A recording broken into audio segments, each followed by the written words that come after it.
Hello everybody, my name is William and today I'm going to explain about the if-else statement. Basically, an if statement can be followed by an optional else statement which executes when the Boolean expression is false.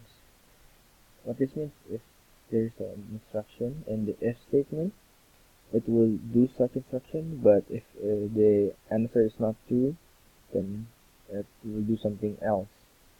In our real life world, an example for this is if, for example, you're hungry and you go eat. If you are not hungry, then you will do something else other than eat because you're not hungry. So basically, it's either a yes or a no. So I have an example here. This is the if-else statement. So if x is less than 20, then this number is below 20 will come out. But if the x is more than 20, then this number is below 20 will come out. So for example, if x is 10, compile this and then I